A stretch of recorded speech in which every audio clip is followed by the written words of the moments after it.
I found this journal among some things in my granddad's attic. As far as I can tell, it belonged to some old relative of ours, but I'm not sure what to make of it.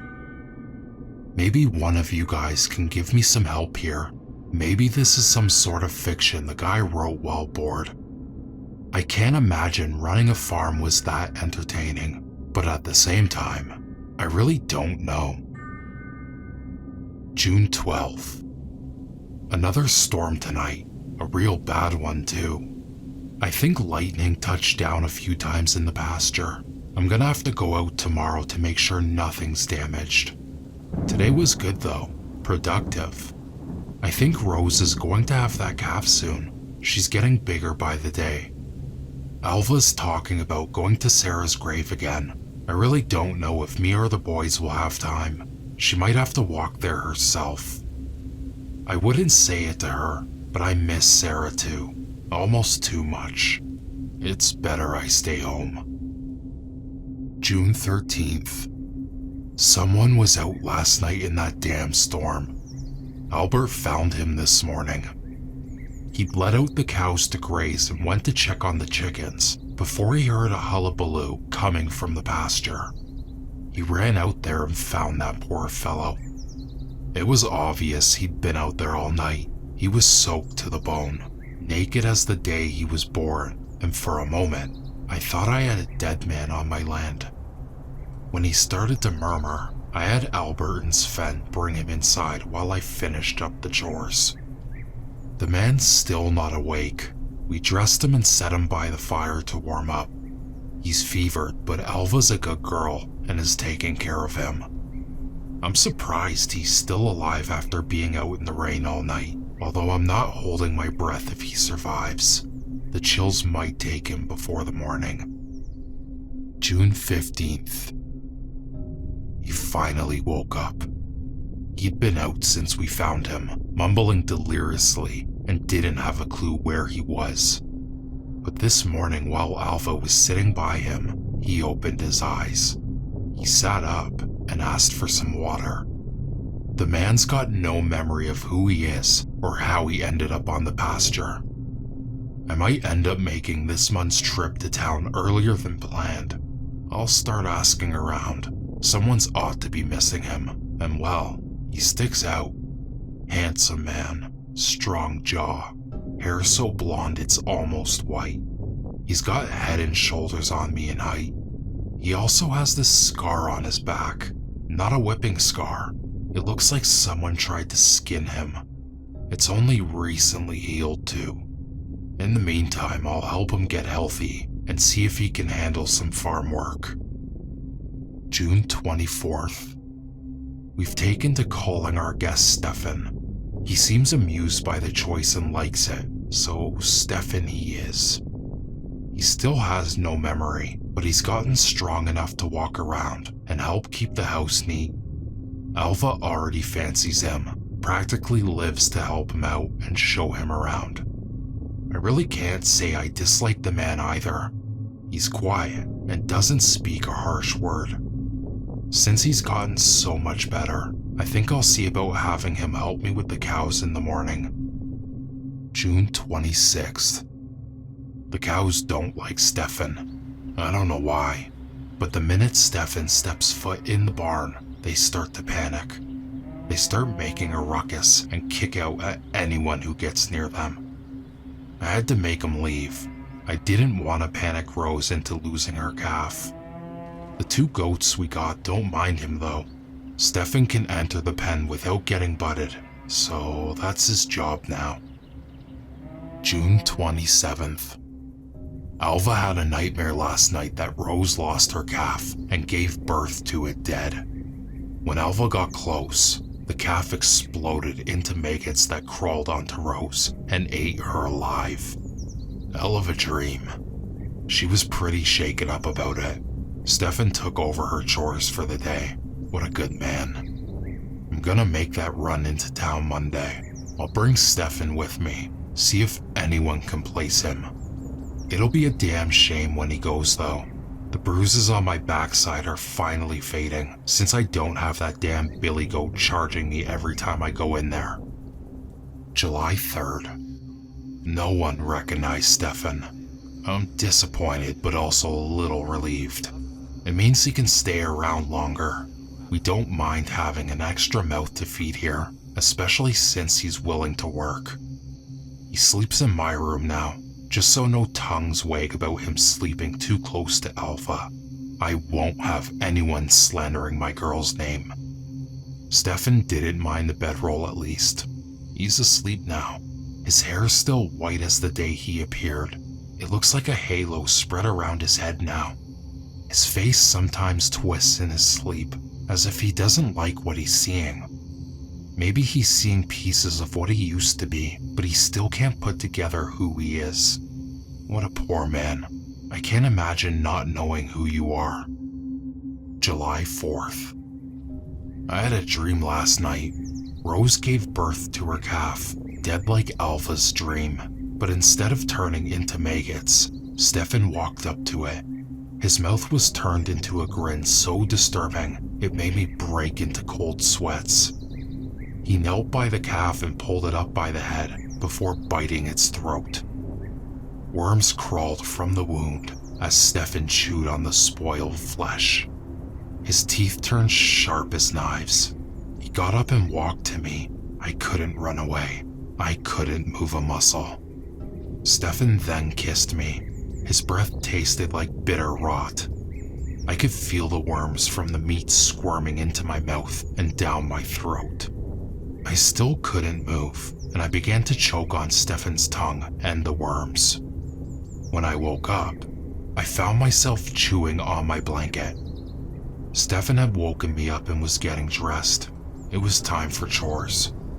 He asked me if I was all right. I lied and said I just had a strange dream. My mouth still tastes like worms. July 6th. No more nightmares. None I can remember at least, but I do think I'm walking about in my sleep. When I wake up in the morning, my feet are covered in mud, and I got scratches on my legs like I've been walking through thorns. It feels like I've walked for miles too. My thighs ache. Stefan's been a good help though. At night he's been massaging my back, trying to soothe the pain. He talks about his own dreams and what little he remembers. I don't listen to all of it. The man has good hands. But Stefan apparently had brothers once upon a time. Lots of them. He wasn't a farmhand, but he couldn't say what he used to do. Not sure if he can't or he won't. Sven and Stefan had an argument. I don't know what it was about, but Sven seems to get the idea he's sweet on Alva. I don't know where the hell that idea turned up, but Sven's like his mother, stubborn once his mind latches onto an idea. If Stefan wanted to marry Alva though, I'd give that marriage my blessing. If that's what the both of them wanted, he'd take good care of her. July 7th. The calf was born dead alright. Rose died too. Something must have gone wrong. The calf had gotten stuck, and that's what caused the bleeding. Albert found their bodies. The calf still hanging out of Rose's body, halfway as they lay in a pool of blood. The stench is so bad. I think it'll stick into the walls forever. We're trying to salvage what we can by butchering the two of them and salting the meat to save. I'm starting to think Stefan used to be a butcher. He carves meat so professionally. I might see if he ever wants to leave to get him started in town as that. I hate that I lost the cow, but it ain't Stefan's fault no matter what Sven thinks. I think Sven's been paying a little too much attention in church. Devils don't walk among men.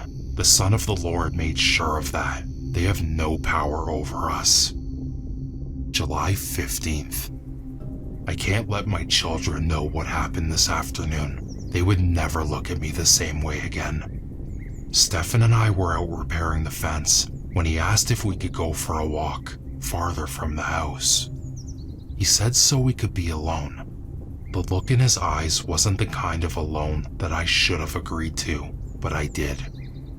Stefan and I sinned together under the apple tree.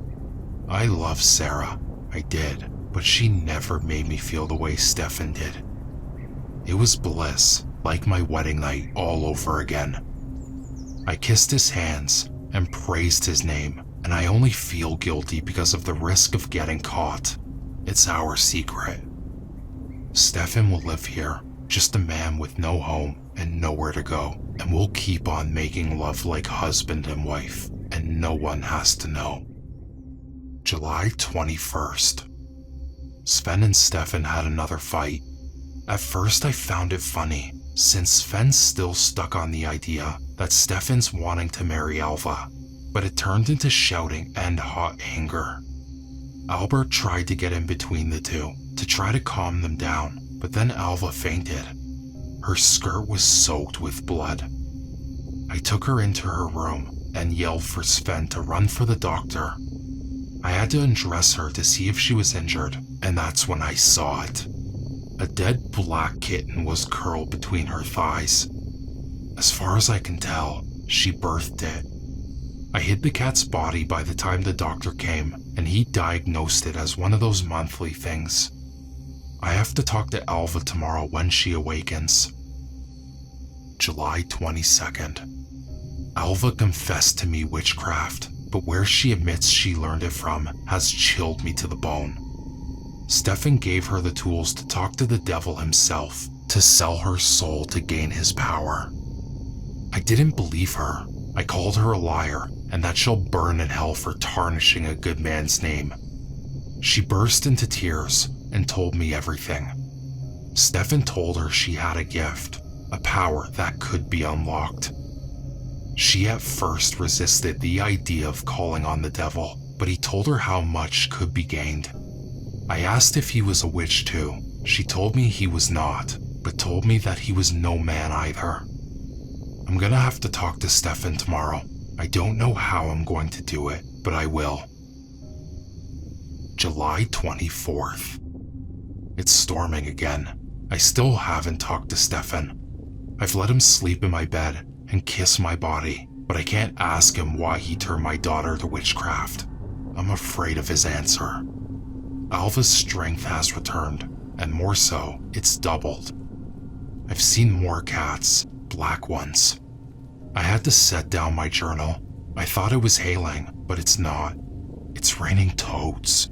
Toads and blood. August 17th.